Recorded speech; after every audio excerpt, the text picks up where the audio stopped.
all. Welcome to Learners Academy. Good morning, sir. So today onwards we are going to start our geometric portion of class 12 NCERT math. Okay, it basically includes two chapters. One of them is vector algebra and the other one is the next chapter which is three-dimensional geometry. ठीक है, तो मोटे तौर पे बात करेंगे आज vector algebra को बिल्कुल फील करिएगा, कोई भी चीज रटिएगा मत, नहीं तो वेक्टर अलजेब्रा ना हालत खराब कर देगा 3D तक आते आते। बेटा इस वेक्टर अलजेब्रा को समझा नहीं ना कि ये चीज क्या है तो 3D को भूल गया, तो 3D नहीं आ सकती। ठीक है, क्लियर है? तो धीरे धीरे समझो। बट हाँ बोलो। सर आपकी वॉइस क्लियर नहीं आ रही।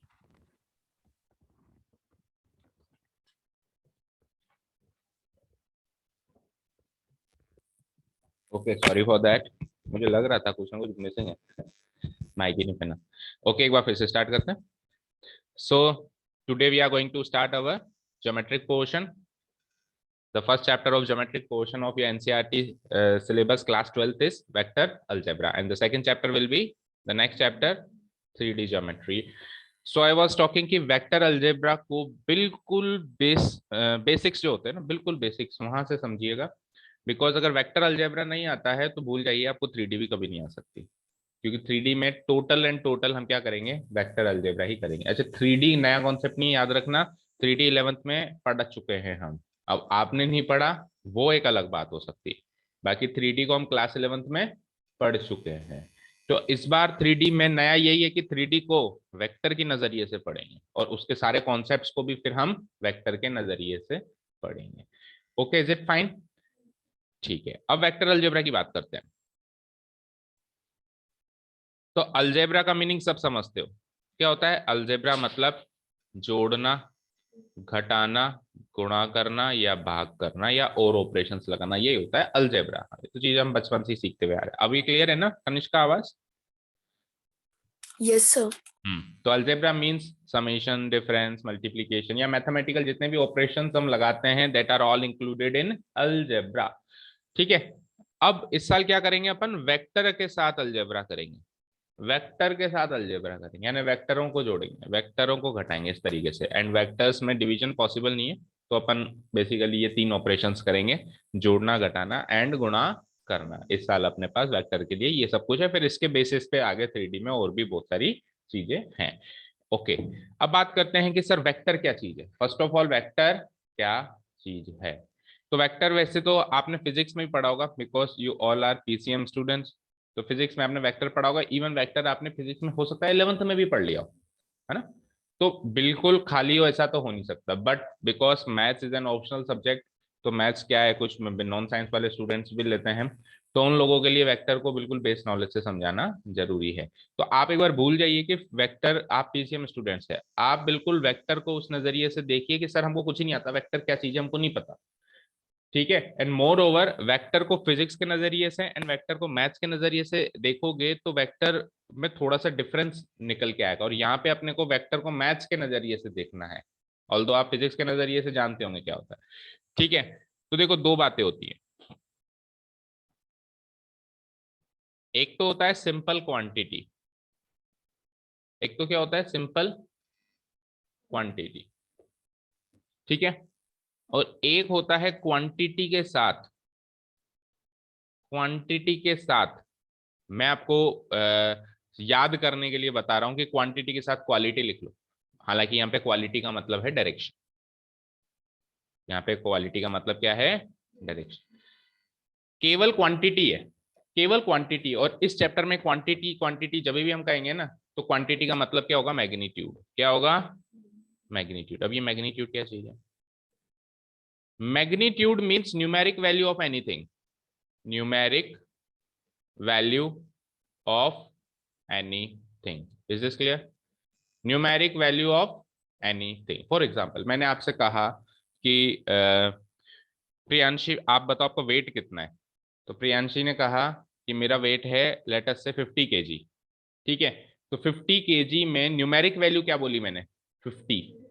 दैट मीन्स जो मैंने आपसे पूछा वेट, उस वेट का मैग्नी, ये वेट एक क्वांटिटी है, उसमें से मैग्नीट्यूड वाला पोर्शन है 50। क्या है मैग्नीट्यूड वाला पोर्शन? 50। तो समझ में आया कि कोई भी कॉन्सेप्ट के अंदर जो न्यूमेरिक वैल्यू है वो होता है मैग्नीट्यूड। वो क्या होता है बेटा? मैग्नीट्यूड। क्लियर है यहां तक? अब एक तो चीज है केवल मैग्नीट्यूड, और क्वांटिटी का मतलब मैग्नीट्यूड है, मैं यहाँ पे भी लिख देता हूं मैग्नीट्यूड। और एक चीज है मैग्नीट्यूड के साथ डायरेक्शन। भाई आप मैग्नीट्यूड तो है आपके पास, दैट इज फाइन, आपके पास चीज तो है, बट वो किस क्वालिटी की? क्वांटिटी तो है, कहते हैं ना quantity should always balance with quality. तो आप क्वालिटी वाला पॉइंट भी अगर सोच रहे हैं, that is vector, that is vector. तो हम अभी समझेंगे कि मैग्नीट्यूड है केवल, तो उसको अपन क्या कहते हैं? स्केलर। क्या कहते हैं उसको? स्केलर। और मैग्नीट्यूड के साथ फिर डायरेक्शन भी आ जाता है, तो उसको हम क्या कहते हैं? वेक्टर। मोटे तौर पे हम यही बात करेंगे पूरे चैप्टर में कि मैग्नीट्यूड के साथ, न्यूमेरिक वैल्यू के साथ एक डायरेक्शन हो, दैट इज वेक्टर, एंड केवल और केवल न्यूमेरिक वैल्यू हो, उसको क्या कहेंगे अपन? स्केलर। यहां तक बातें क्लियर है सारी? चलिए तो नोट डाउन करिए।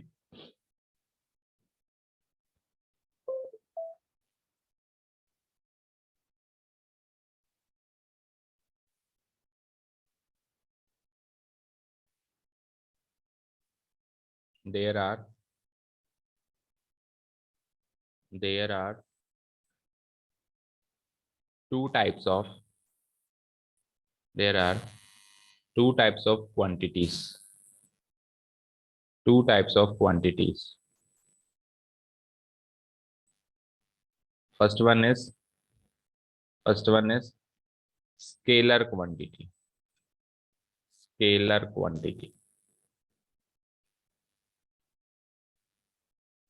Scalar quantity. स्केलर क्वांटिटी का मतलब सिंपल से बात लिख लीजिए, only only only the magnitude, only the magnitude. And magnitude को शॉर्ट में लिख लीजिए numeric value of anything, numeric value of anything. ये तो हो गया आपका magnitude. And other thing, other quantity जिसको अपन कहते हैं वेक्टर क्वांटिटी। अब इस वेक्टर क्वांटिटी को अपन शॉर्ट में वेक्टर वेक्टर वेक्टर कह के पुकारेंगे सारे चैप्टर। इसमें magnitude with direction, magnitude with direction.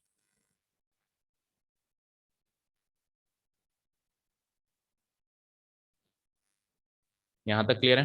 अभी तक जितना समझाया उतना लिख लिया हमने कि दुनिया में दो तरह की क्वांटिटीज होती हैं, एक को कहते हैं स्केलर क्वांटिटी, एक को कहते हैं वेक्टर क्वांटिटी। स्केलर मींस केवल और केवल मैग्नीट्यूड जिसमें हो, और वेक्टर मींस जिसमें मैग्नीट्यूड के साथ साथ क्या हो? क्या हो? डायरेक्शन, डायरेक्शन भी हो। ठीक है।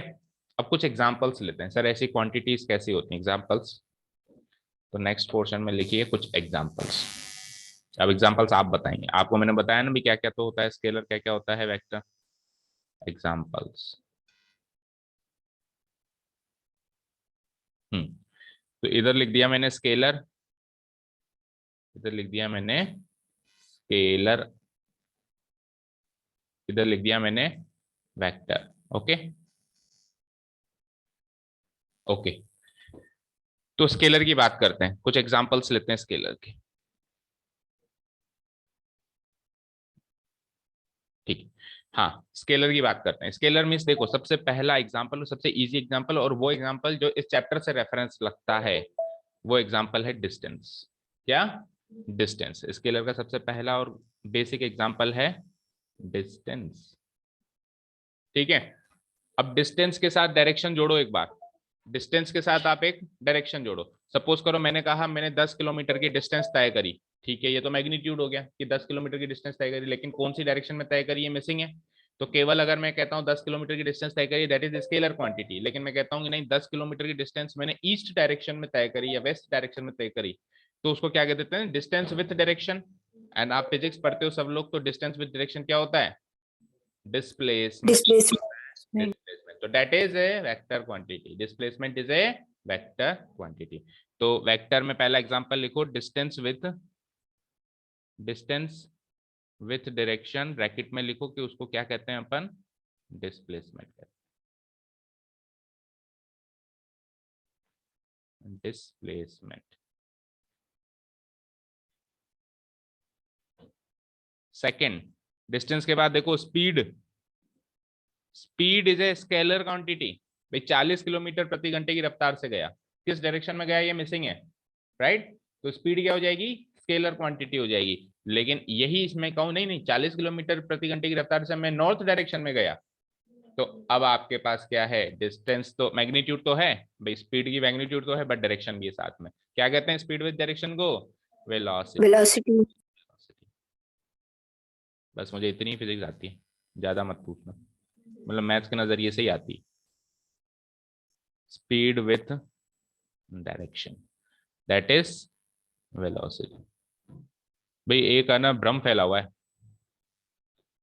कि जो मैथ्स जो साइंस का स्टूडेंट है या टीचर है ना, वही मैथ्स को अच्छे से जानता है। I am an complete exception to that philosophy.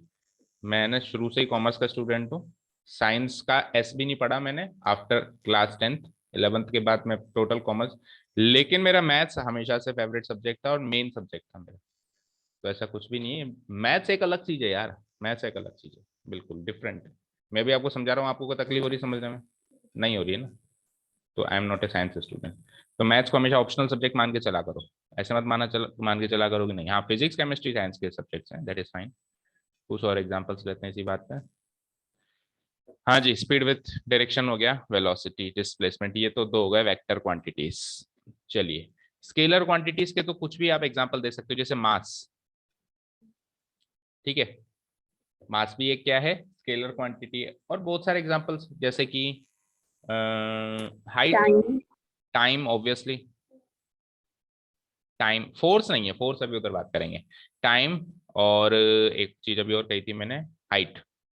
Height, और जो अपन ट्रेडिशनल मैथमेटिक्स में निकालते हैं बहुत सारी चीजें, जैसे volume, surface area, all of these are scalar quantities. Surface area, they only contain what, they only contain the magnitude. अब जैसे कि एक आपने कहा force, force is a vector quantity, why, क्योंकि फोर्स में डिपेंड करता है कि आप किस डायरेक्शन में धक्का लगा रहे हैं। सपोज करो आप गाड़ी को पीछे से धक्का लगा रहे हैं तो आगे जाएगी, और आगे से धक्का लगा रहे हैं तो पीछे जाएगी। तो आपके पास मैग्नीट्यूड तो है भाई, किस पावर से आपने धक्का लगाया, बट डायरेक्शन भी इंक्लूडेड है दैट फोर्स के अंदर। तो force is a vector quantity. अब इन सब के आपको यूनिट याद होने चाहिए, क्योंकि एक क्वेश्चन है आपकी एक्सरसाइज नंबर 1 में जिसमें आपको पहचानना है कि कौन सी स्केलर क्वांटिटी और कौन सी वेक्टर क्वांटिटी। तो अभी अपन उसमें बात करेंगे, वहां पे देखते हैं कि आपकी फिजिक्स कितनी स्ट्रांग है। आप उल्टा मुझे पढ़ाएंगे वहां पे, क्योंकि वो यूनिट्स जो हैं वो आपको भली बात ही पता होने चाहिए।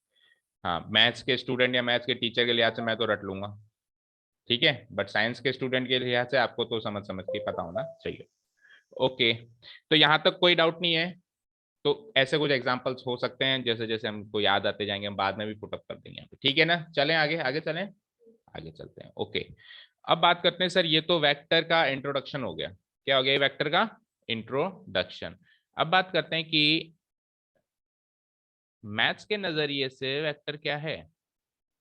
मैथ्स के नजरिए से वेक्टर क्या है, ठीक है। तो नेक्स्ट हेडिंग डालिए, वेक्टर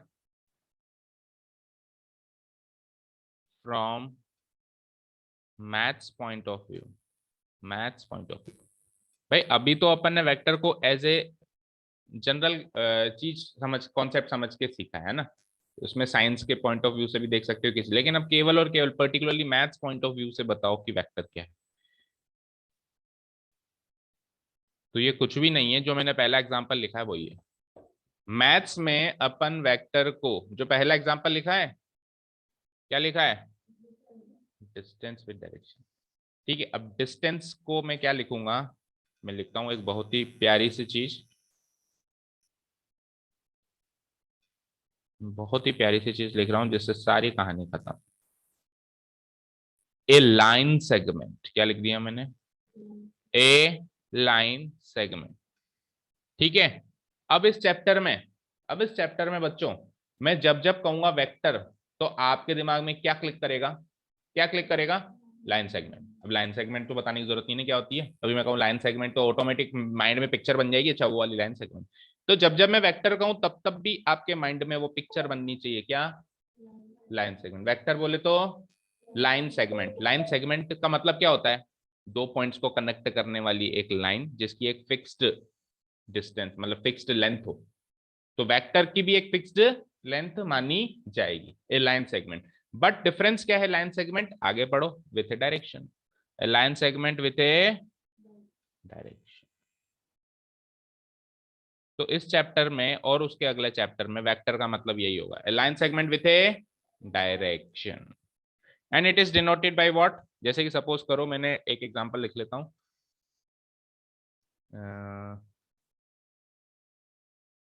सपोज करो ये एक लाइन सेगमेंट है, राइट? ये एक लाइन सेगमेंट है और इसकी एक डायरेक्शन भी है, चेक करो।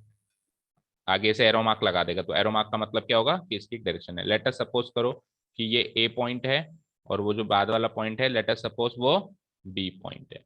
तो उसको कैसे डिनोट कराएंगे अपन? इसको अपन डिनोट कराएंगे A B vector, vector A B, vector A B. और दूसरा अपन सिंगल लेटर में भी डिनोट करा सकते हैं, जैसे कि वेक्टर ए। जैसे लाइन और लाइन सेगमेंट में नहीं होता था, लाइन होती थी तो अपन सिंगल लेटर में एल एम एन डिनोट कराते थे और लाइन सेगमेंट को A B B C C D denote कराते थे। सिमिलरली वेक्टर को भी डबल लेटर में भी डिनोट करा सकते हैं, vector A B, and single letter में भी करा सकते हैं। अब जब अपन इसको सिंगल लेटर में कराते हैं डिनोट, तब तो ये कोई ज्यादा इंफॉर्मेशन अपने को देती नहीं है। जब अपन सिंगल लेटर में डिनोट कराते हैं तब ये ज्यादा इंफॉर्मेशन अपने को देती नहीं है, लेकिन जब अपन इसको डबल लेटर में डिनोट कराते हैं तो ये कुछ इंफॉर्मेशन देती है। क्या? जो पहला लेटर होता है वो होता है इनिशियल पॉइंट, और जो दूसरा लेटर होता है वो होता है टर्मिनल पॉइंट। ये कब इंफॉर्मेशन मिलती है? जब अपन उसको किस में डिनोट कराते हैं? डबल लेटर में डिनोट कराते हैं। Is it clear? ठीक है, तो ये इधर ही मार्क कर देता हूं मैं, नीचे लिख देता हूं। देखो, it is denoted by what? या तो double letter vector A B, या फिर single letter vector A B C, कुछ भी हो सकता है ना। यहाँ पे ए, इसको बोलते हैं इनिशियल पॉइंट। इनिशियल समझते हो ना, जहाँ से स्टार्ट हुई है, और टर्मिनल जहाँ खत्म हुई है, initial point. And B is the terminal point.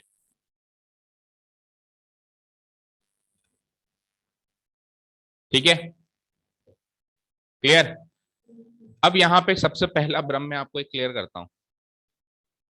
भ्रम कह लो या लैक ऑफ नॉलेज कह लो। कई बच्चे देखो ऐसे करते हुए पाए गए कि सपोज करो ये जो एरो का निशान यहाँ पे तो इनिशियल हो जाए और यहाँ पे टर्मिनल हो जाए। यहाँ पे क्या हो जाए? इनिशियल, यहाँ पे हो जाए टर्मिनल। तो बच्चे उसको ऐसे डिनोट करते हैं, कैसे? क्या ये करेक्ट तरीका है डिनोट करने का? ना। जब अपन लिखित में कोई चीज लिखेंगे, जब अपन लैंग्वेज में स्टेटमेंट में कोई चीज लिखेंगे, तब इस तरीके से डिनोट करेंगे ही नहीं किसी चीज को। तो फिर अब इसको डिनोट करने का तरीका क्या हो जाएगा? आप ऐसे डिनोट करो। अब आप इनिशियल पॉइंट क्या लिख लो? बी, और टर्मिनल पॉइंट क्या लिख लो? बी, इस तरीके से। और तो और ऐसा भी देखा गया है, कैसा? कि सर अगर जैसे वेक्टर मान लो ये ऐसे होता ए बी, तो बच्चे इसको ऐसे भी डिनोट करते हुए पाए गए हैं। डायरेक्शन आपने इस तरीके से बना दी तो मैं डिनोट भी डायरेक्शन वैसे ही करूंगा ना। ये तो देखो ड्राइंग चल रही है, ये तो है इसका ज्योमेट्रिक रिप्रेजेंटेशन और ये है इसका नोटेशन। तो नोटेशन में हम हमेशा ऐसे ही वेक्टर्स को डिनोट करेंगे, चाहे से उसकी डायरेक्शन एग्जैक्टली उल्टी हो, चाहे से ऊपर हो नीचे हो कहीं भी हो। ऐसे थोड़ा नहीं कि कल को लाइन ऊपर है तो आप ऐसे वेक्टर ए भी ऐसे लिखें। ठीक है, क्लियर है? ऐसी गलती ऑब्वियसली ज्यादातर कॉमर्स स्टूडेंट्स करते हैं जिनको वेक्टर की बिल्कुल नॉलेज नहीं है ना। भाई डायरेक्शन कही थी तो डायरेक्शन डिनोट भी कराओ, नॉर्थ है कि साउथ है कि ईस्ट है। ठीक है, क्लियर है? साइंस स्टूडेंट ऐसी गलती नहीं करते हैं, बट अगर करते भी हों तो ये चीज क्लियर हो गई ना कि स्टैंडर्ड नोटेशन में अपन इसी तरीके की चीजें लिखेंगे। जब लिखित में चीज लिख रहे हैं, जब लिखित में चीज लिख रहे हैं इस तरीके से लिखेंगे। और वो जो है वो लाइन एक्चुअली किस डायरेक्शन में जा रही है वो उसका ज्योमेट्रिक रिप्रेजेंटेशन है। तो geometric representation and standard notation थोड़ा सा डिफरेंस इस तरीके से लेके चलेंगे। यहाँ तक कोई बात जो नहीं समझ में आई? क्लियर है सब कुछ? ओके, एक लाइन लिख दो नीचे। We denote vector by vector A comma vector B comma vector C etcetera और by double letter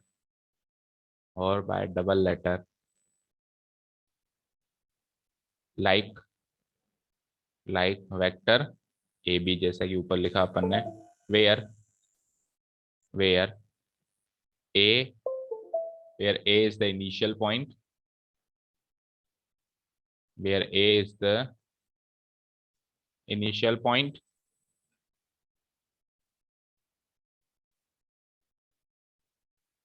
and B is the terminal point. B is the terminal point. Vector क्या है बच्चों? ए लाइन सेगमेंट। वेक्टर बोलते ही आपके mind में picture बन जानी चाहिए लाइन सेगमेंट। अभी फिजिक्स को भूल जाओ। मैथ्स पॉइंट ऑफ व्यू से वेक्टर क्या है? एक लाइन सेगमेंट जिसकी एक फिक्स्ड डायरेक्शन है। ओके, तो where A is the initial point and B is the terminal point. यहां तक नोट डाउन हो गया सभी का? बढ़ते हैं आगे।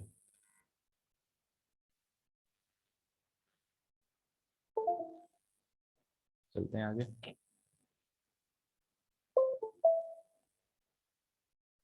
तो वैसे देखा जाए तो एक्सरसाइज नंबर 1 का काम हो चुका है, ठीक है, बट एक टॉपिक बचता है अभी, टाइप्स ऑफ वेक्टर। सॉरी, तो नेक्स्ट टॉपिक डाल दीजिए आप, types of vector. Types of vector, ठीक है। देखो, सबसे पहला टाइप है को इनिशियल वेक्टर्स। इसके नाम से पता चल रहा है, को इनिशियल वेक्टर्स। इसके नाम से पता चल रहा है, इसका मतलब क्या?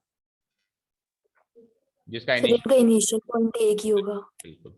वेक्टर्स टू और मोर वेक्टर्स, दो या दो से ज्यादा भी हो सकते हैं ऐसे को इनिशियल। टू और मोर क्या? वेक्टर्स। एंड वेक्टर्स मतलब लाइन से, मैं बार बार याद दिलाता रहूंगा। टू और more vectors with the same initial point. क्योंकि वेक्टर बोलते ही अगर माइंड में लाइन सेगमेंट की इमेज नहीं बन रही है तो बेटा आगे कॉन्सेप्ट समझने में दिक्कत आएगी। तो with the same initial point, ठीक है। एक एग्जांपल ले लेते हैं, लाइक लेट अस से कि ये एक वेक्टर है,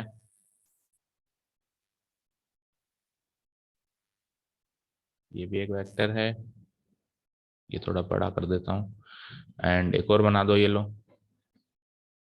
लेट अस से ये भी एक वेक्टर। तो ये तीन वेक्टर हैं, यू कैन से कि तीनों का इनिशियल पॉइंट सेम है। लेट अस से इसको मार्क कर दो A B C and D. तो हेयर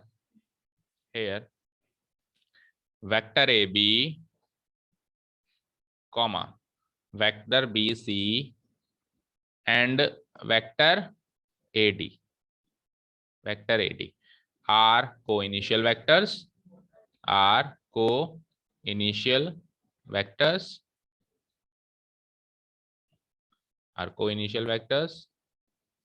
हाँ, अच्छा ये बी सी लिख दिया मैंने गलती से, A B A C and A D. Okay, A C and A D are co-initial vectors with the same initial point, with the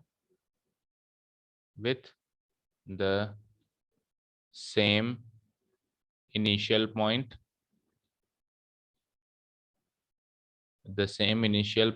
that is A. Clear? को इनिशियल वेक्टर्स क्लियर है? चलते हैं आगे। को इनिशियल के बाद second आता है कोलिनियर।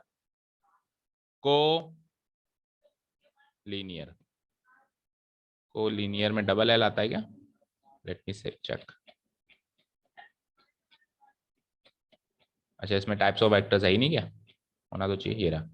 कोलिनियर में डबल एल आता है, yes, collinear vectors. Collinear vectors, okay. अब ये कोलिनियर वेक्टर्स क्या है ये देखो। तो देखो, हम जब ट्रेडिशनल मैथ्स पढ़ते थे अप टू क्लास 10th, तो उसमें कोलिनियर पॉइंट्स होते थे कुछ, राइट। तो कोलिनियर पॉइंट्स का मतलब क्या सीखा था अपन ने? को मतलब साथ में, लीनियर मतलब लाइन में, L I N E line आ रहा है, यानी कि सेम लाइन पे लाए होने वाले पॉइंट्स, लाइक ये सब कोलिनियर पॉइंट्स होते थे। तो अभी कोलिनियर वेक्टर्स को अगर उस नजरिए से देखें तो ऐसे वेक्टर्स हो जाएंगे जो सेम लाइन पे फॉलो हो रहे हो। फॉर एग्जाम्पल मान लो एक ये लाइन है, तो उसमें मान लो यहाँ से लेके यहाँ तक एक वेक्टर है, वेक्टर ए बी। फिर यहाँ से लेके यहाँ तक मान लो दूसरा वेक्टर है, वेक्टर सी डी। या फिर यहाँ से लेके यहाँ तक मान लो एक उल्टा वेक्टर भी ले लो, वेक्टर ई एफ, या एफ ही बोलेंगे इसको। तो ये सारे वेक्टर्स जो हैं सेम लाइन में फॉलो हो रहे हैं, तो ये कोलिनियर होने चाहिए। बट ये डेफिनेशन नहीं है कोलिनियर वेक्टर्स की। कोलिनियर वेक्टर्स का मतलब है, देखो ये जो A B C D E F है ना, ये A B C D E F एक लाइन में नहीं होने चाहिए, एक लाइन के पैरेलल होने चाहिए। सेम लाइन के क्या होने चाहिए? पैरेलल। तो एक बार डेफिनेशन लिखो, फिर ऐसा क्यों है वो भी बताऊंगा। टू और मोर वेक्टर्स, टू और more vectors parallel to same line, parallel to same line, they are called as collinear vectors। Example ले लेते हैं, जैसे कि सपोज करो ये एक लाइन है, एक लाइन है, तो इस लाइन के पैरेलल कुछ वेक्टर्स, जैसे कि एक ये वेक्टर इसके पैरेलल है, ठीक है। दूसरा मान लो ऐसे, ये भी इसके पैरेलल है, थोड़ा बड़ा भी हो सकता है, ठीक है। तीसरा इसी के ऊपर लाया, इस लाइन के ऊपर लाया करने वाला भी हो सकता है, राइट।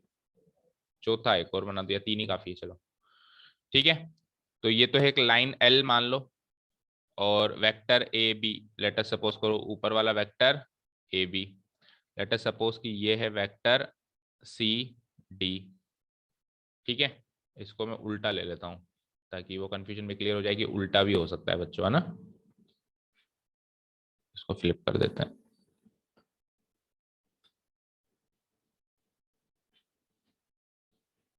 उल्टी डायरेक्शन वाला भी हो सकता है। तो ए बी सी डी और E F, vector E and F, ठीक है। तो ये तीन वेक्टर्स जो हैं सेम लाइन के पैरेलल हैं, और उस लाइन के ऊपर भी लाया कर सकता है, ठीक है ना। तो लिखिए here, here vector, sorry vector उसी पूरा वेक्टर ना लिख के डिनोट करा देते हैं अपन, vector A B, vector A B, vector C D and vector E F. अब पैरेलल का मतलब क्या होता है, बोलो बोलो। Are collinear vectors. बताओ पैरेलल का मतलब। सर उन दोनों लाइन के बीच में एंगल 0 डिग्री होगा। एंगल 0 डिग्री हुआ, अभी देखते हैं, बात करते हैं। A B C D E F are collinear vectors parallel to same line, parallel to same line L, parallel to, इनका स्लोप इक्वल। देखो ट्रेडिशनली पैरेलल होने का मतलब होता था जो कभी भिड़े नहीं, जो कभी इंटरसेक्ट ना हो वो पैरेलल होते थे। जैसे दो लाइंस अगर पैरेलल हैं तो वो दोनों कभी इंटरसेक्ट नहीं हो सकते। तो यहाँ पे लेकिन फिर पैरेलल की वाली डेफिनेशन ब्रेक होती है, क्यों? क्योंकि सर ये सीडी तो है ही इसके ऊपर, तो ये तो इंटरसेक्ट हो रही है, और एक पॉइंट पे नहीं तो बहुत सारे पॉइंट पे इंटरसेक्ट हो रही है, तो पैरेलल की वाली डेफिनेशन ब्रेक होती है। तो उसका मतलब चलो मान लेते हैं सर ये ए बी और ये एफ ई वेक्टर तो नहीं मिलेंगे एक दूसरे से, ए बी और एफ ई वेक्टर तो एक दूसरे से नहीं मिलेंगे, ये सी डी भी नहीं मिलेंगे, ये आपस में तो पैरेलल दिखाई दे रहे हैं, आपस में तो क्या दिखाई दे रहे हैं, पैरेलल। बट व्हाट अबाउट ये सी डी एल से तो इंटरसेक्ट हो ही रहा है, तो ये एल के पैरेलल कैसे हुआ, ये तो उससे इंटरसेक्ट हो रहा है। तो पैरेलल की डेफिनेशन यहाँ पे ब्रेक होती है। अब ये क्यों ब्रेक हो रही है और इसका अर्थ क्या है एक्चुअल, इसमें मेन टॉपिक क्या छुपा हुआ है, अभी 5 मिनट के बाद पता चल जाएगा, एक कॉन्सेप्ट समझाऊंगा जब। तो उसको हाल फिलहाल के लिए ब्रेक मतलब पेंडिंग रखो, अभी आते हैं वापस इस पे, बाकी के टाइप्स फटाफट से करो। तो कोलिनियर वेक्टर्स के बाद थर्ड टाइप आता है आपका, हाँ थर्ड टाइप आता है इक्वल वेक्टर्स। इक्वल वेक्टर्स हो सकता है कि वो सीरीज जो एनसीईआरटी में चल रही है उससे डिफरेंट हो, बट उससे क्या फर्क पड़ता है, अपने को तो चीजें समझनी है। इक्वल वेक्टर्स, तो इक्वल वेक्टर्स मींस टू और मोर वेक्टर्स, वहां पे लिखा मैंने टू और मोर, हाँ बिल्कुल, टू और मोर वेक्टर्स, दो या दो से ज्यादा भी हो सकते हैं। टू और more vectors with with the same magnitude, with the same magnitude and direction, same magnitude and direction.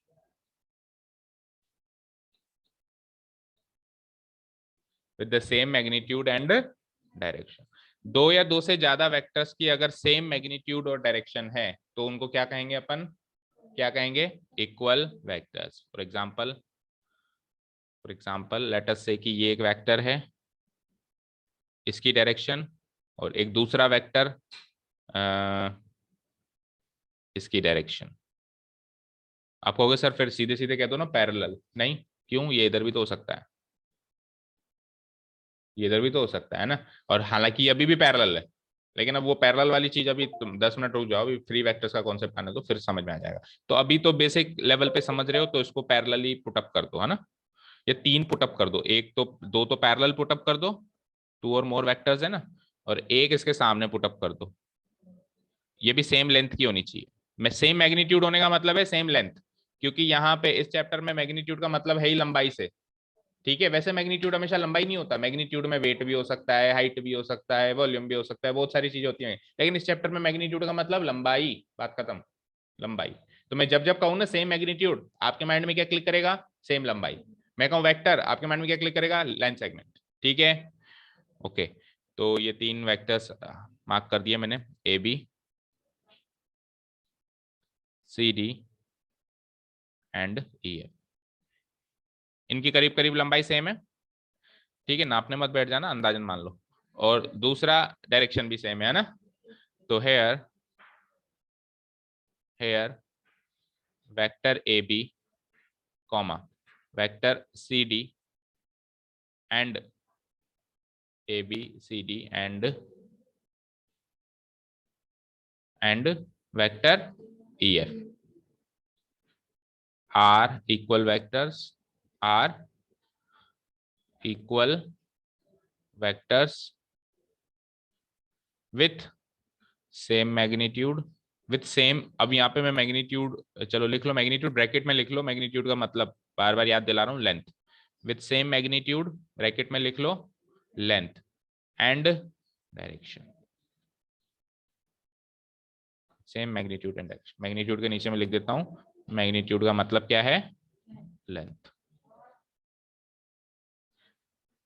ठीक है, तो बेसिकली जो क्वेश्चन पुटअप होंगे वो तीन चीजों पे पुटअप होंगे, कोलिनियर, को इनिशियल, कोलिनियर और इक्वल। अब उसके अलावा जो दो हैं वो आपको वेक्टर के प्रॉब्लम सॉल्व करने, तीन बचते हैं, वो आपको वेक्टर के प्रॉब्लम सॉल्व करने में हेल्प करेंगे। ठीक है ना। बाकी जो क्वेश्चन पुटअप होंगे फर्स्ट एक्सरसाइज में वो इन तीन वेक्टर्स पे पुटअप होंगे। बताओ कौन सा को इनिशियल है, कौन सा कोलिनियर है। और ये जो तीन बच गए ना, जीरो, यूनिट और ये आपको आगे के कॉन्सेप्ट समझने में काम आएंगे। ठीक है, तो इनको फिर नीचे एक साथ लिख दो, zero vector, fourth one is zero vector, zero vector, जिसका मतलब जीरो, दैट मीन्स जीरो का मतलब, जीरो का मतलब नल। जीरो मैग्नीट्यूड, और मैग्नीट्यूड का मतलब लेंथ, यानी जीरो यूनिट की लेंथ हो। ठीक है ना। A vector with the magnitude, a vector with the magnitude equal to zero unit, magnitude equal to zero unit. अब यूनिट कुछ भी हो सकता है बच्चों, है ना, सेंटीमीटर, मीटर। मैग्नीट्यूड का मतलब क्या है यहाँ पे, लंबाई से। लंबाई की यूनिट क्या होती है, मीटर, किलोमीटर, सेंटीमीटर, एमएम। ठीक है, तो वो कुछ भी यूनिट ले लो बट वो जीरो हो, उसका मैग्नीट्यूड क्या हो, जीरो हो। इन अदर वर्ड्स, अब अगर जब जीरो होगा तो जहां शुरू किया वहीं खत्म हो जाएगा।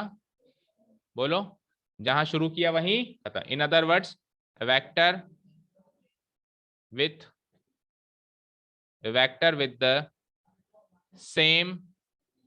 the same initial point and, जो इनिशियल पॉइंट है वही terminal point, initial point and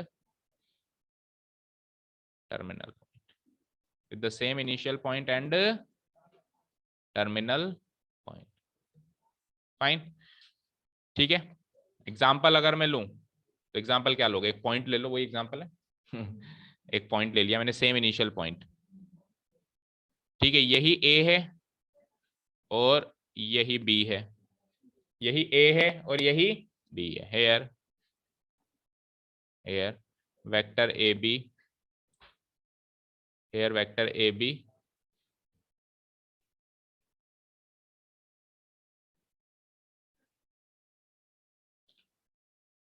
is a zero vector. Here vector AB is a zero vector with magnitude क्या है इसका, with magnitude equal to 0 unit,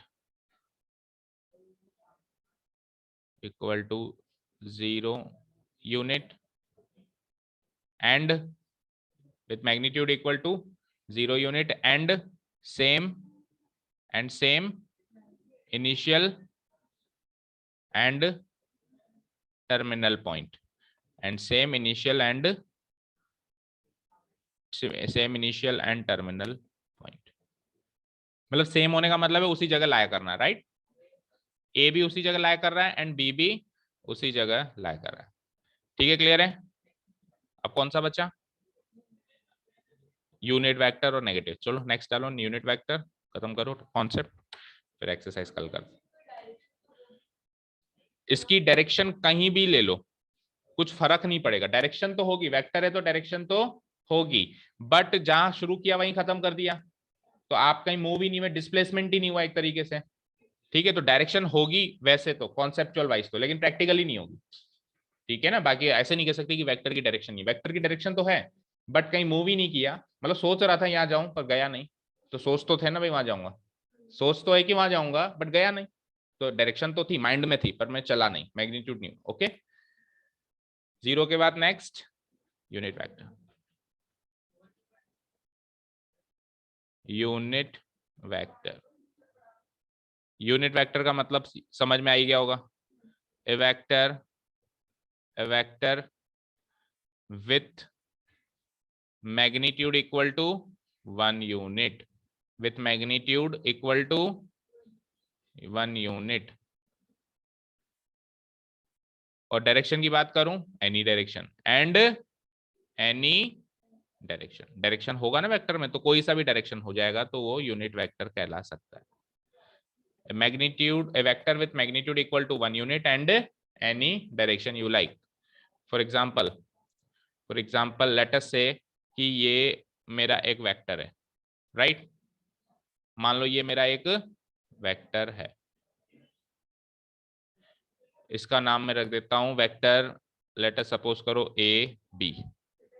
मान लो कि ये 5 यूनिट इसका मैग्नीट्यूड है, मतलब 5 सेंटीमीटर 5 किलोमीटर कुछ भी हो सकता है, तो इसको मैंने 5 इक्वल पार्ट्स में अगर ब्रेक कर दिया, जैसे यहां से लेके यहां तक 1 2 3 4, हाँ 5 इक्वल पार्ट्स में ब्रेक कर दिया, थोड़ा सा और लंबा कर दो, ठीक है, और 5वां जो है लास्ट लेट अस सपोज करो ऐसे। ठीक है, तो हर एक जो लेंथ बनी, हर एक डिस्टेंस जो बनी, यहां से लेके यहां तक, यहां से लेके यहां तक, यहां से लेके यहां तक, यहां से लेके यहां तक, ये हर एक डिस्टेंस एक यूनिट वेक्टर कहलाएगा। ये हर एक डिस्टेंस क्या कहलाएगा बच्चों, यूनिट वेक्टर कहलाएगा। क्यों, क्योंकि इसकी जो मैग्नीट्यूड है वो 1 यूनिट है, टोटल मैग्नीट्यूड कितना था 5 यूनिट का, उसको मैंने 5 इक्वल पार्ट्स में क्या कर दिया, ब्रेक कर दिया। तो मैं क्या लिखूंगा यहाँ पे, लेट अस सपोज करो मैं यहां से यहां तक C, फिर D, फिर E और फिर F लगा देता हूं। Here let us suppose the magnitude of, let us suppose the magnitude of vector AB is 5 units। मान लो कि इसका मैग्नीट्यूड क्या है 5 units.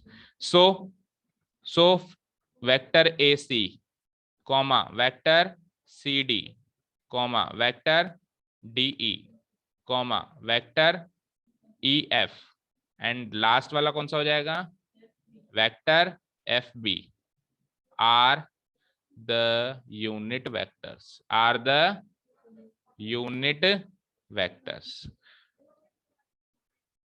are the unit vectors with the magnitude equal to 1 unit, with the magnitude equal to 1 unit। अब direction तो कोई सी भी हो सकती है तो उसके बारे में मत बताओ, मैग्नीट्यूड कुल मिला के इनका एक एक यूनिट है, क्योंकि मैंने उस टोटल मैग्नीट्यूड को 5 इक्वल पार्ट्स में ब्रेक किया, और टोटल अगर उसका मैग्नीट्यूड 5 यूनिट था तो एक एक यूनिट का मैग्नीट्यूड मिल गया सबको, इक्वल टू 1 यूनिट। ठीक है, और यूनिट वेक्टर को डिनोट किया जाता है, it is denoted bye, it is denoted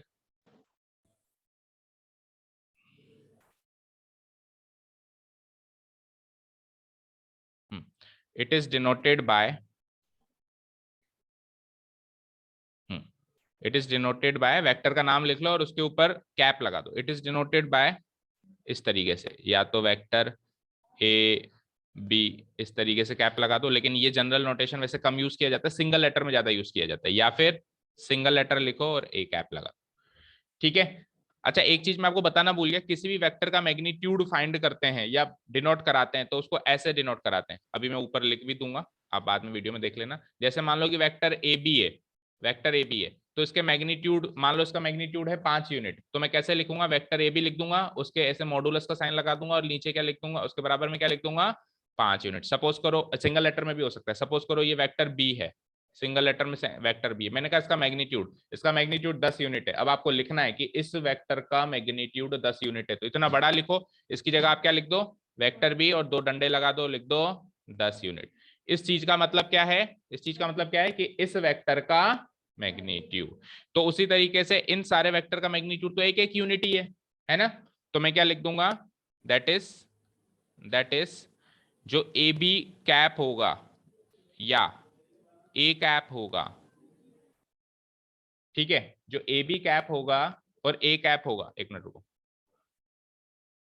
जो ए बी कैप होगा, एक मिनट, ए बी कैप,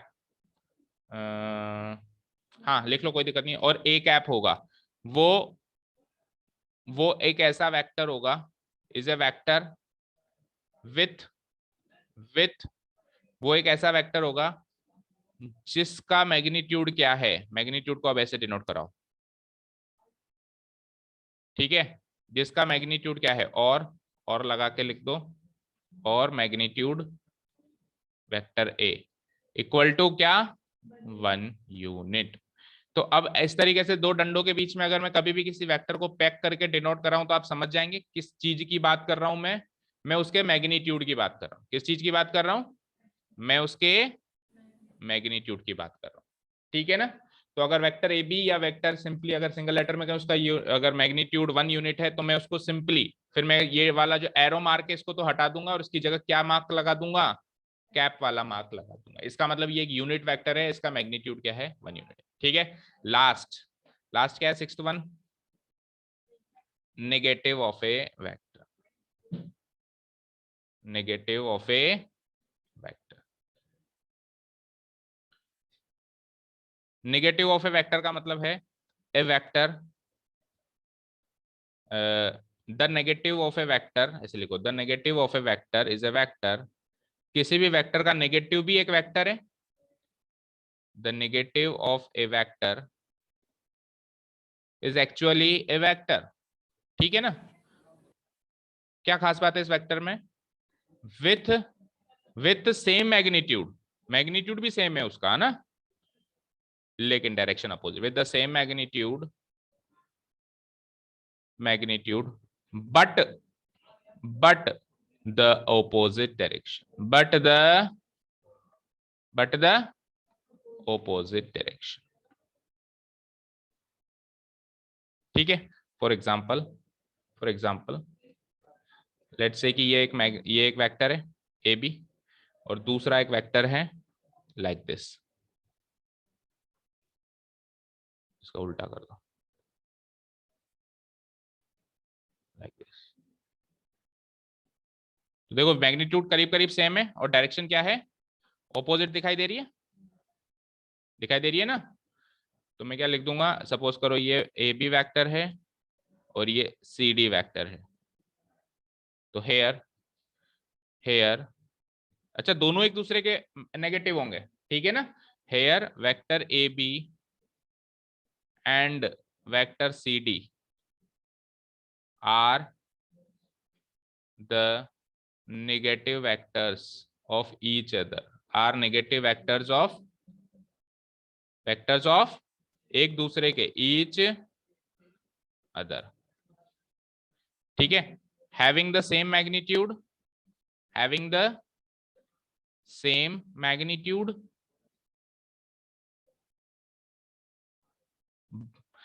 ठीक है, but opposite direction to each other, एक दूसरे की ऑपोजिट डायरेक्शन है, but opposite direction to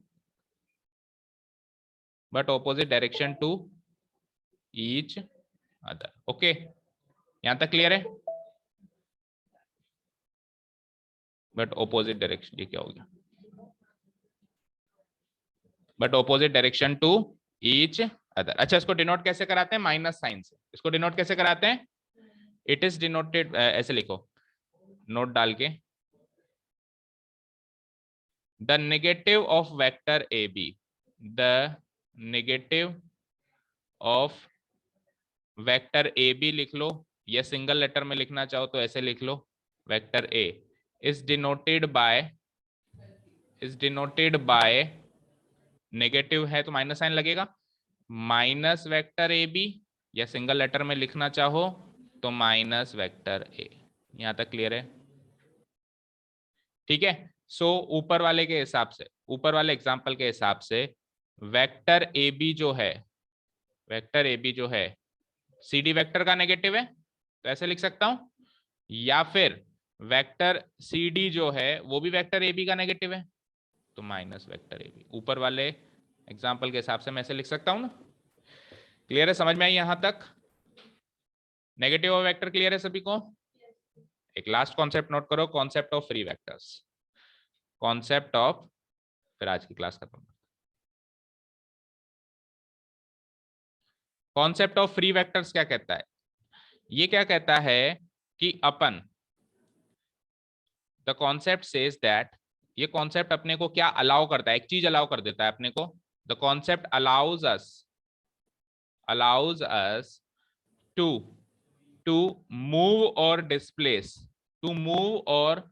displace any vectors, to move or displace any vector freely,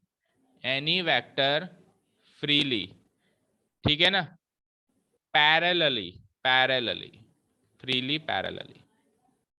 parallel form में आप इसको फ्रीली किसी भी वेक्टर को डिस्प्लेस कर सकते हो। बट ऐसा क्यों कर सकते हो?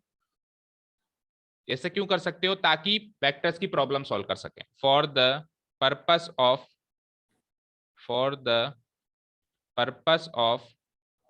solving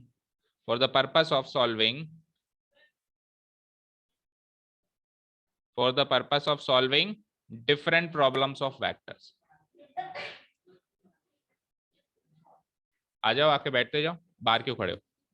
different problems of vectors. भाई डिफरेंट प्रॉब्लम्स है वेक्टर्स की। सपोज करो, मान लो मेरी गाड़ी खराब हो गई, मान लो मेरी गाड़ी है, अब एक जना यहां से धक्का लगा रहा है, सपोज करो बहुत तेज तूफान चल रहा है, वो तूफान यहां से चल रहा है, ठीक है, और सपोज करो कोई जानवर आ गया, वो उसको यहां से धक्का लगा रहा है, तो अब गाड़ी कहां जाएगी? तो अब आप कहोगे सर ये वेक्टर यहाँ, ये वेक्टर है, तो अपन क्या करेंगे, इनको फ्रीली मूव कर पाएंगे। इसको उठा के आप यहाँ लगा दो ऐसे, इसको उठा के आप यहाँ लगा दो, और फिर आप सोचो कि आपका फाइनल डिस्प्लेसमेंट क्या होगा। तो वेक्टर्स की डिफरेंट प्रॉब्लम्स को सॉल्व करने के लिए अपन क्या कर सकते हैं, वेक्टर्स को फ्रीली मूव कर सकते हैं, बट पैरेलली मूव करना पड़ेगा। पैरेलली मतलब वो कोलिनियर होने चाहिए, सेम लाइन के पैरेलल होने चाहिए। अब मैंने आपको क्या कहा था कि वो कोलिनियर वाले वेक्टर्स पे वापस आओ, मैंने कहा था ना 5 मिनट रुको, देखो उसमें क्या क्यों वो सेम लाइन के पैरेलल नहीं है। आप कहोगे कि सर ये तो इस लाइन के इंटरसेक्ट हो गई, तो ये लो, आप फ्रीली मूव कर सकते हो ना वेक्टर्स को, अभी अभी कहा मैंने, कर सकते हो ना, तो ये लो मैं इसको मूव करके यहाँ लिख देता हूँ। अब ये देखो पैरेलल मतलब उससे इंटरसेक्ट नहीं हो रही है ना, समझ में आई बात? इसलिए वेक्टर्स के केस में कोलिनियर वेक्टर्स का मतलब ये नहीं होता है कि सेम लाइन पर। आप कैसे याद रखोगे? सेम लाइन के पैरेलल। ये देखो इस वेक्टर को मैं यहां मूव कर दूंगा, देखो कैसे कैसे मूव किए जा रहा हूं फ्रीली। सपोज करो यहां उठा के रख लिया, अभी भी ये दोनों लाइंस क्या है, ये दोनों वेक्टर्स क्या है, कोलिनियर है। इसको मैंने उठा के यहां रख दिया, अभी भी ये क्या है, कोलिनियर है। इसको उठा के मैंने वहां रख दिया ऊपर, अभी भी ये क्या है, कोलिनियर है, सेम लाइन के पैरेलल है ना। और मैं पैरेलली डिस्प्लेस कर पा रहा हूं। ऐसे मत कर देना कि सर इसको उठा के है ना आप यहां रख दो, उधर देखो स्क्रीन पे जनक, इसको उठा के आप यहां रख दो और इसकी डायरेक्शन आप ऐसे कर दो। नहीं, ये आपने पैरेलली डिस्प्लेस नहीं किया है, ये आपने पैरेलली डिस्प्लेस नहीं किया। आपको पैरेलली डिस्प्लेस करना है तो आप डायरेक्शन नहीं चेंज कर सकते, तो आप इसको उठा के कहीं भी इधर उधर उठा के अटक रख सकते हो। ये कॉन्सेप्ट है फ्री वेक्टर्स का। समझ में आया सबको कॉन्सेप्ट ऑफ फ्री वेक्टर्स? इस कॉन्सेप्ट की वजह से कोलिनियर वेक्टर्स की डेफिनेशन ये ना होके कि सेम लाइन पर लाया करना, ये हो जाती है कि सेम लाइन के पैरेलल होना। अभी वेक्टर एफ ही है, सपोज करो ये वेक्टर एफ ही को भी कोलिनियर आप उस डेफिनेशन के हिसाब से समझना चाहो तो ये लो मैं इस लाइन के सीध में रख देता हूं। अब देखो कोलिनियर दिख रहा है, ये सेम लाइन पे दिख रहा है ना, पहले नहीं दिख रहा था, अब दिख रहा है। समझ में आ गई बात? क्लियर है? चलिए तो दैट इज इट, आज के लिए काफी है। एक्सरसाइज कल अपन शुरू करेंगे। हाँ पैरेलली करेगा।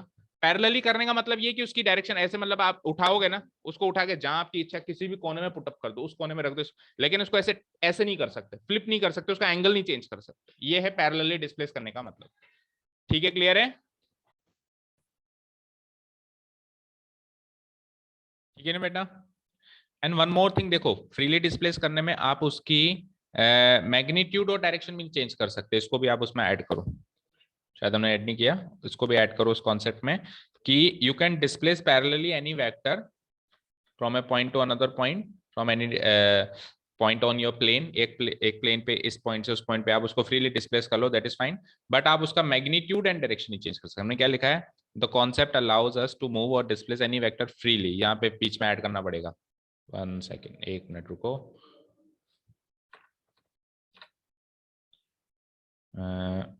ये हटा देता हूँ एक बार में।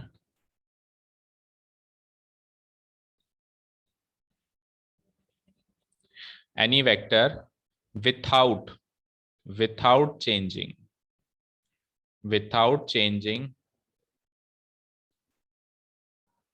its magnitude and direction. This is important. Without changing its magnitude, you cannot change the magnitude, you cannot change the direction, and without changing its magnitude and direction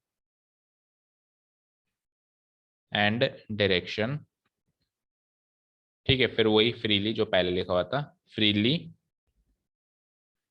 ठीक है ना, parallelly for the purpose of solving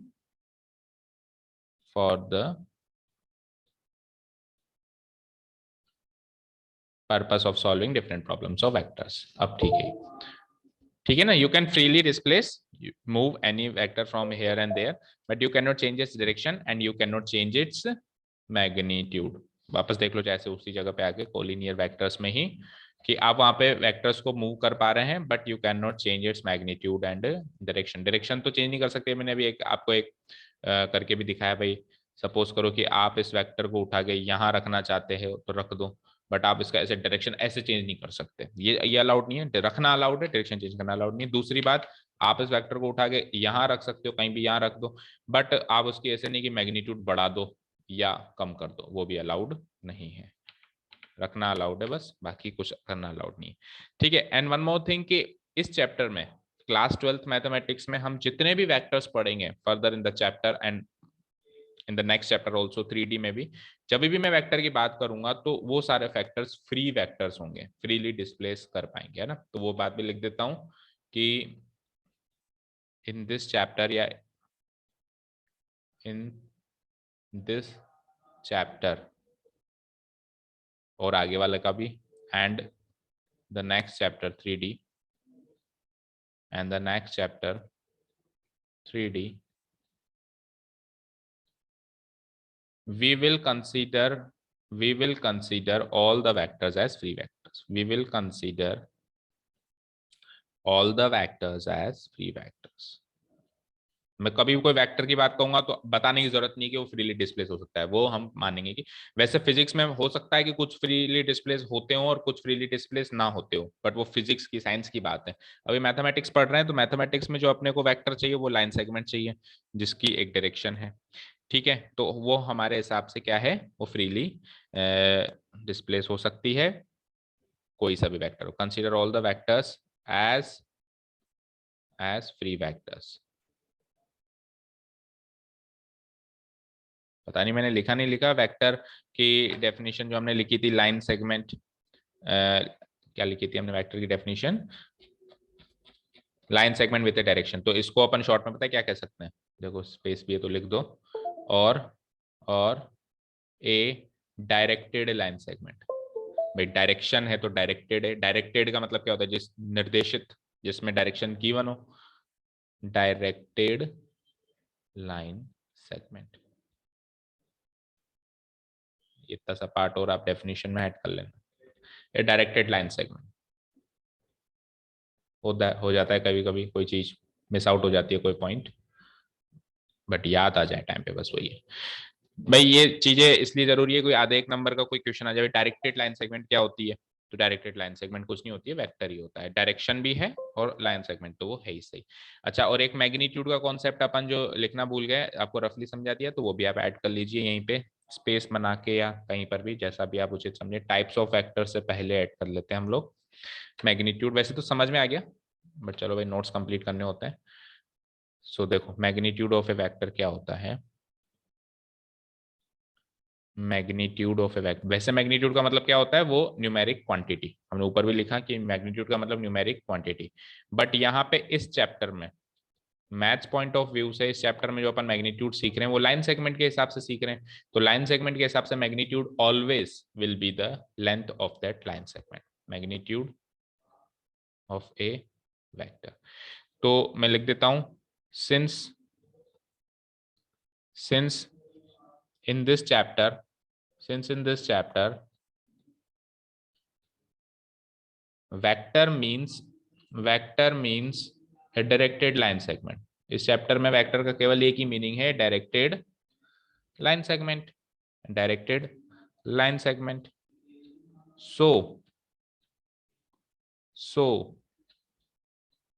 so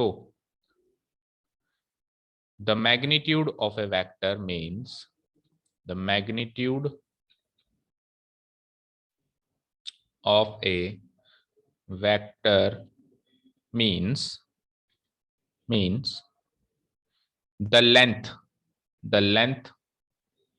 of that directed line segment, the length of that directed line segment, उस directed line segment की जो length है वही उसका magnitude मानेंगे, the length of that directed line segment. वैसे हमेशा magnitude of vector length नहीं होगी, वो डिपेंड करेगा आप वेक्टर को क्या मान रहे हैं। वेक्टर को सपोज करो मैंने मान लिया, सपोज करो वेलोसिटी, जो आप फिजिक्स में पढ़ते हो, तो फिर वेलोसिटी में क्या आता है, स्पीड विद डायरेक्शन, तो वहां पे मैग्नीट्यूड स्पीड होगी, लेंथ थोड़ा ना होगी, क्योंकि वहां पे जो क्वांटिटी वाला पोर्शन है वो है स्पीड। लेकिन इस चैप्टर में वेक्टर का मतलब ही केवल लाइन सेगमेंट से है, डायरेक्टेड लाइन सेगमेंट से, तो इसीलिए उसका मैग्नीट्यूड भी क्या होगा, केवल और केवल लेंथ उस लाइन सेगमेंट की, length of that directed line segment. और दूसरे शब्दों में कहें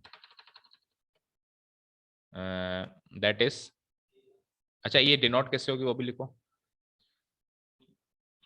and the magnitude of vector A B, the magnitude,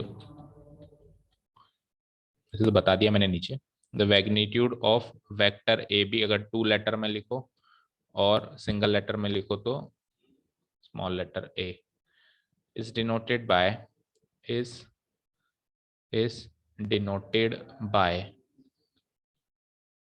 denoted by what, इसको इस तरीके से डिनोट कराते हैं, या तो वेक्टर ए बी लिख के ऐसे मॉडुलस टाइप का साइन लग जाता है, ये मॉडुलस नहीं है वैसे, ठीक है, ये मॉडुलस नहीं है,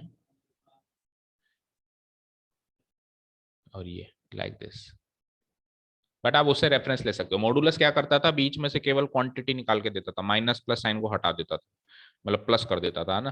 तो एक तरीके से ये भी वेक्टर में से, वेक्टर के पास क्या क्या चीज है, वेक्टर के पास मैग्नीट्यूड है, और दूसरी चीज क्या है, डायरेक्शन है। तो ये क्या करता है, जैसे इस वेक्टर के आगे डंडा खिंच गया, तो ये इसमें से मैग्नीट्यूड निकाल के दे देता है, डायरेक्शन को भूल जाता है, ठीक है ना। तो मॉडुलस वेक्टर ए बी नहीं बोलेंगे इसको, क्या कहेंगे अपन, रीड नहीं कर सकते ना इसे, modulus vector A B read कैसे करेंगे, मॉडुलस तो एक फंक्शन होता था, रीड कैसे करेंगे, magnitude of vector A B, मतलब ये चीज जहां पे भी लिखी हुई है इसको अपन रीड करेंगे magnitude of vector A B, या फिर ये चीज इसके आगे भी इस तरह का साइन लगा दो एक बार, ये चीज यहाँ भी लिखी हुई है, उसको अपन कैसे रीड करेंगे, modulus vector, oh sorry magnitude of vector है। This is magnitude of vector A, this is magnitude of vector A B. अगर ए बी वेक्टर से डिनोट किया है तो ऐसे इसका मैग्नीट्यूड डिनोट होगा, और सिंगल लेटर में डिनोट किया है तो ऐसे इसका मैग्नीट्यूड डिनोट होगा।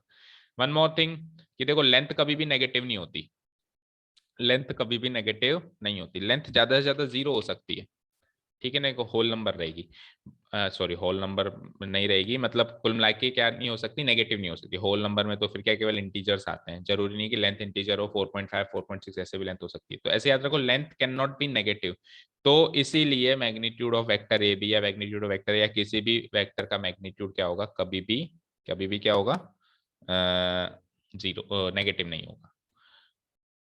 ठीक है, तो लिख दो उसको अभी, since the length cannot be negative, length cannot be negative, so इसीलिए magnitude of vector A B, इस तरीके की चीज अगर आपको दिखाई दे, magnitude of vector A B is less than 0, ऐसी कोई चीज अगर आपको दिखाई दे तो it is not practically possible, is not possible, is not possible. Fine, ठीक है ना। देखो मैग्नीट्यूड का मतलब ये भी मान सकते हो आप कि distance between the initial and the terminal point, distance between initial and terminal point को भी आप मैग्नीट्यूड मान सकते हो। बोलो, अगर मैंने कहा वेक्टर ए बी का मैग्नीट्यूड, तो आप ए बी के बीच की दूरी ले लो, ए बी की लंबाई लो या ए और बीच की दूरी लो, बात तो एक ही है। जैसे कि ये ए बी वैक्टर है, तो मैंने कहा कि magnitude of vector A B, तो मैं कह सकता हूं इस ए और बी के बीच की दूरी, क्या कह सकता हूं, distance between A and B, A और बीच की दूरी क्या होगा, इस वेक्टर ए बी का क्या होगा जाएगा, मैग्नीट्यूड हो जाएगा। ठीक है ना भाई, क्लियर है ना, ठीक है ना। देखो जब अपन लाइन सेगमेंट ड्रॉ करते थे, लेट अस सपोज ये एक लाइन सेगमेंट है और ये एक डायरेक्टेड लाइन सेगमेंट है, वो तो सिंपली एक लाइन सेगमेंट है और ये वेक्टर ए बी है, तो इस लाइन सेगमेंट को डिनोट करने के लिए अपन सिंपली लिख देते थे ए बी, और इस वेक्टर को डिनोट करने के लिए अपन सिंपली लिखते हैं वेक्टर ए बी। ठीक है, इस लाइन सेगमेंट की लंबाई को डिनोट करने के लिए भी ए बी लिखते थे, बट इस वेक्टर की लंबाई को डिनोट करने के लिए अपन क्या लिखते हैं, मैग्नीट्यूड वेक्टर बी। सारी बातें सुनो, जब सिंपली कोई लाइन सेगमेंट है तो उस लाइन सेगमेंट को डिनोट करने के लिए भी ए बी लिखेंगे, और उसकी लंबाई को डिनोट करने के लिए भी। मैंने कहा ये 5 सेंटीमीटर की लाइन सेगमेंट है, तो आप क्या लिख दोगे, ए बी बराबर 5 सेंटीमीटर। भाई उसकी लंबाई भी ए बी से डिनोट हो रही है, और वो खुद लाइन सेगमेंट भी ए बी से डिनोट हो रही है। बट वेक्टर के केस में वेक्टर खुद डिनोट हो रहा है ऐसे, बट उसकी लंबाई कुछ इस तरीके से डिनोट हो रही है, सिंपली ए बी वेक्टर से नहीं डिनोट हो रही। तो कभी भी आप ऐसे नहीं लिख सकते, बहुत इंपॉर्टेंट बात है, ध्यान रखना, कभी भी आप ऐसे नहीं लिख सकते कि वेक्टर ए बी बराबर 5 सेंटीमीटर, गलत है, ये लिखना ही गलत है। आप क्या लिख सकते हो, magnitude of vector A B बराबर 5 सेंटीमीटर, ये लिखना सही है, वो लिखना गलत है। बट लाइन सेगमेंट के केस में सिंपली ए बी बराबर 5 सेंटीमीटर लिखना सही है। सो दैट इज इट, जितना हमने आज सीखा है मैग्नीट्यूड और ये सारी चीजें, types of vectors, it is sufficient to solve exercise number 10.1।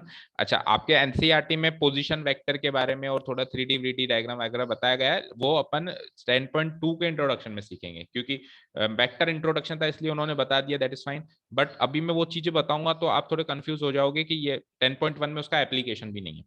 तो 10.1 में उसका कोई एप्लीकेशन नहीं है, तो पोजीशन वेक्टर क्या होता है और वो 3D वाला थोड़ा सा कॉन्सेप्ट, ये जो है मैं आपको नेक्स्ट एक्सरसाइज के इंट्रोडक्शन में बताने वाला हूँ 10.2 में। तो कल आते ही सबसे पहले अपन 10.1 खत्म करेंगे, टाइम बचेगा तो फिर 10.2 का इंट्रोडक्शन शुरू करेंगे। 10.1 का introduction complete and full and final, जितना आपको आता है इससे 10.1 इजीली सॉल्व हो सकती है। So that is it. Thank you so much for listening to us. Have a nice day. Keep learning and bye.